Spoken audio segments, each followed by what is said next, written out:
Hello everyone, welcome back to my channel. Olga is here. For those of you who haven't yet, please subscribe to my channel. Please hit the bell as well to get the latest notifications about the videos I post out there for you guys.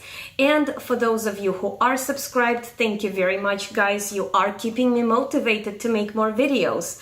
Also, on a quick note, and I keep repeating myself, I am sorry, but it is important for the new friends and new subscribers. If you are under the impression that sometimes it seems as though I'm not looking into the camera, I am looking into the camera. What it is that you're noticing is called optic nerve hypoplasia. That's the condition I was born with. Due to that, I have nystagmus, which is the involuntary movement of my eyes, which is what gives you that impression that might seem like as though I'm not looking into the camera, but I promise you guys I am. In today's video, guys, we are going to be talking about the ABH Modern Renaissance. Seriously? Oh my god. So in today's video, I am going to review the Anastasia Beverly Hills Soft Glam Palette. That's the palette. This is the unicarton, really minimalistic as usual. And real quick, I'm going to show you my other palettes. So this is the Modern Renaissance. Here we have the Subculture. This is the limited edition Prism. And finally, the Soft Glam. So I do have 4 palettes of ABH. I do not have the individual eyeshadows. I know that Soft Glam has some of the eyeshadows that repeat from the individual eyeshadows as well as from Modern Renaissance, but I cannot speak about the individual shadows because I just don't have those. I like ABH shadows in the palettes. I do not have, however, the Mario palette. That one I don't own, sadly. I wish I did, but it is a limited edition and I don't have it, unfortunately. So what we're going to be doing today, I'm going to give you all of the specs, then I will do the look, and there will be swatches, of course. I will give you my final words and verdict at the end of the video. So let's go ahead and, per usual, I will divide the screen into 2 halves and give you the specs of the Soft Glam palette. It retails for $42. This palette contains 14 eyeshadows. Each eyeshadow contains 0.74 grams of product. The shelf life of this palette actually is 18 months. I seem to remember that her previous palettes a shelf life, such as Modern Renaissance, is only 6 months. I'm going to double check that as well. This palette contains 5 shimmery shades, the rest are mattes. The shadows in this palette are easy to blend, and we'll check that. This palette is cruelty-free. It's made in USA. It is not vegan, however, because the shadows contain Carmine. I'm going to link information about Carmine in the description bar down below, so you can check out the process.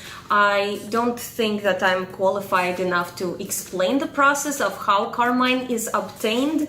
The only thing that I can tell you is that that beautiful crimson red pigment that we see in the eyeshadows, a lot of times it's due to Carmine. And Carmine is derived out of crushing some of the parts of the insects, boiling insects. I know it sounds terrible, but like I said, I don't feel comfortable explaining what Carmine is simply because I don't know enough about it. What I can tell you is that there will be links down below and you can check it out for yourself, guys. This palette is also dermatologist tested. The brush in her palettes that comes with the palette is made in China, but the palette itself is made in USA. Subculture, Modern Renaissance, and Prisms shelf life is 6 months. And Soft Glam, the shelf life is 18 months. I'm not sure why that is. Maybe the formula of the eyeshadows is slightly different. These then, by those standards, are expired because I bought Subculture more than 6 months ago. And the Soft Glam, well, when did I buy it? So for sure, my Modern Renaissance is like a year old. I'm still keeping the unicartons, so I love this kind of finish, and yes, I messed it up right here, but I try to keep my palettes in pristine conditions, And what helps me do that are these unicartons. So I'm keeping my unicartons. I can't find my Modern Renaissance unicarton. I just looked. But for the most part, if I like travel or something, if I put my eyeshadows elsewhere, I put them into their unicartons. I keep them in the dry place for the most part. So that's kind of how I take care of my stuff. And of course, I never leave these out like in a car or something, or in some kind of a humid area or directly under the sun, because that would break them down faster. And I'm looking at them and I haven't really seen anything bad. Like, this is the Modern Renaissance and it still looks fine to me.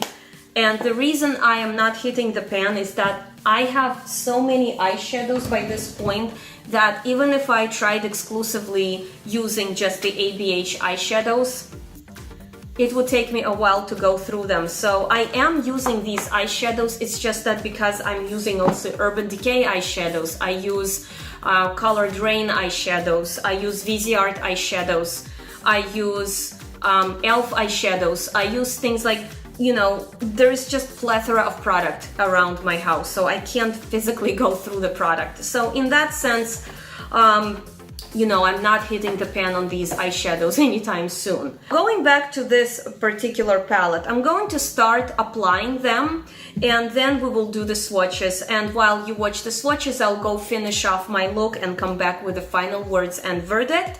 And also remembering that eyeshadows from Anastasia Beverly Hills do have fallout. I mean, it's nothing crazy, but they do. And part of the reason people did not like Subculture is because it seemed as though Subculture's eyeshadows were having more fallout than usual. Personally, I did not notice that. In my book, everything worked fine with Subculture. But yes, there was some fallout with all of these palettes, as I remember. So what I have done so far is I have applied foundation onto my forehead, and I have done my eyebrows, and I have primed my eyelids, but I didn't do anything to this area right here. So from here on down, my face is not done. And that's precisely what I want, because basically I cannot be too careful. I just know that there will be fallout, and I want to create a bold look with these eyeshadows and then not worry about my under eye area, simply because I can then go ahead and wipe it all away and do my base and all of that. So that's what I'm going to do right now. I do my eyeshadows, especially with these palettes. What I like to use, I love Wayne Goss brushes, but for my detailed work and you know, cutting the crease and things like that, I do use some of the Real Technique brushes, and I also like Ray Morris brushes for detailed work. But I do love Wayne Goss's brushes. Wayne's brushes are amazing when it comes to grabbing on the pigment and applying it to the eyelid. So with all of that said, guys, I see a lot of beautiful neutral colors in this palette, and that is great because this can give you either a very usable, very casual palette for the everyday look, or it can give you a very glam palette if you want to really kind of like turn up the heat for the evening look and stuff like that. So I'm going to go into the shadow tempora and apply this eyeshadow all over my eyelid as a transition shade. The latest thing I've been noticing on YouTube, people skipping on the transition shade. I kind of like transition shade, like I don't want to skip on that. It's just you know, there are different makeup techniques. I'm not necessarily saying that this way is the only way or this is the wrong or right way to do it. I just like having a transition shade first. It kind of allows me to prepare an even canvas, basically, and that kind of gives me better control of the eyeshadows. I can kind of feel like I'm blending better when I have a transition shade, you know. For my crease right here, I'm gonna go into burnt orange and kind of apply this right over here in my crease. I'm dropping things all over the place. Today is an interesting day for me.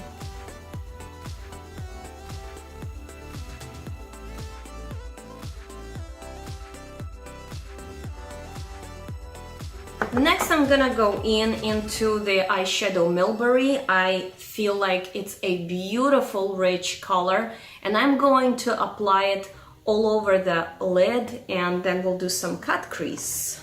I know this kind of looks all really scary and intense, but I promise to you the final look is gonna look fine. It's gonna get all pulled together.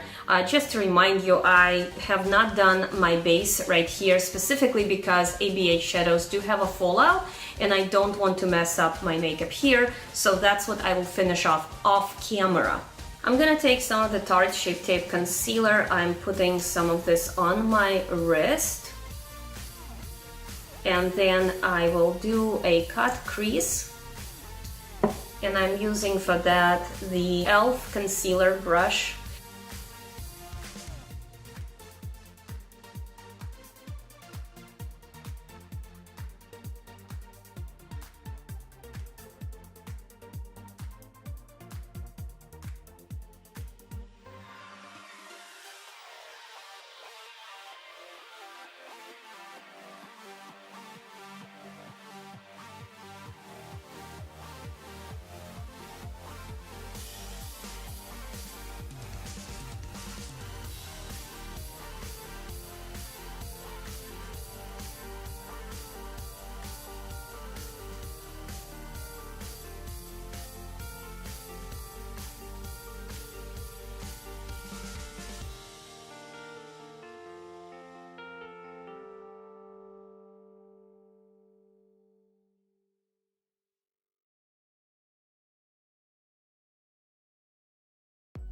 Now I'm going to go into the rose pink, and I will pack that all over that cut crease.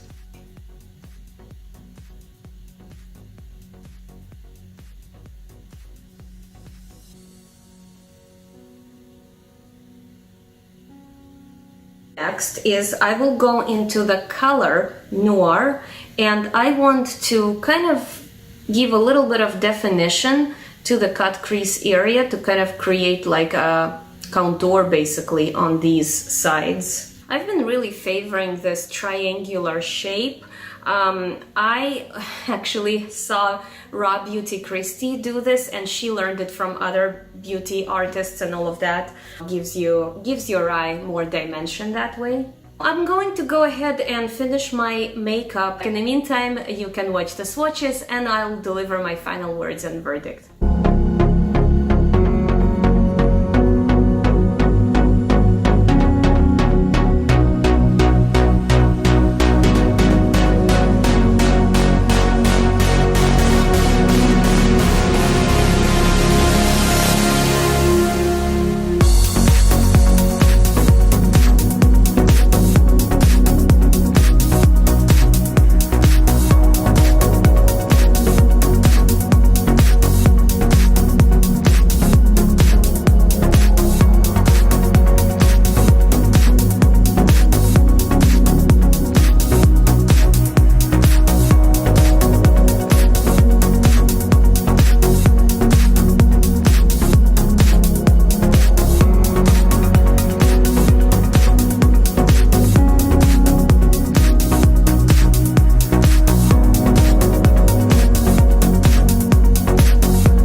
Okay guys, so I am back with the palette after I have shown you the swatches, and this is the final look. So of course the big question is the ABH Soft Glam Olga Guffey approved? And the answer is yes. There is nothing surprising. I am approving these eyeshadows because they are just as amazing as the previous Anastasia Beverly Hills palettes. these eyeshadows do blend beautifully, just like they claim they do.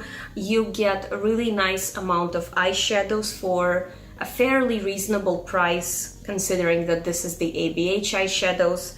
And I do like the fact that these eyeshadows are versatile. So it allows you to create a lot of wearable looks that are good for the daytime makeup, or if you're going to work and you need to have subtle looks. And it also allows you to create more evening glam looks. So this is an amazing palette. I would get a lot of use out of it. Do I have these colors in other palettes? Yes, I do. Do I think that it's absolutely necessary to own these colors? No, because if you already have these colors in other palettes and they work wonders for you, you don't have to get this palette. But if you are a collector and you have the other ABH palettes, I would strongly recommend getting them. For instance, for me, once I start a collection, I like to get all of the pieces of the collection. Like I said, I'm still pretty sad that I don't have a Mario palette. Well, with all of that said, guys, thank you very much for tuning in. Please give this video a thumbs up. Don't forget to subscribe to my channel if you haven't yet. And I will see you all in my next video, guys. I love you. Bye.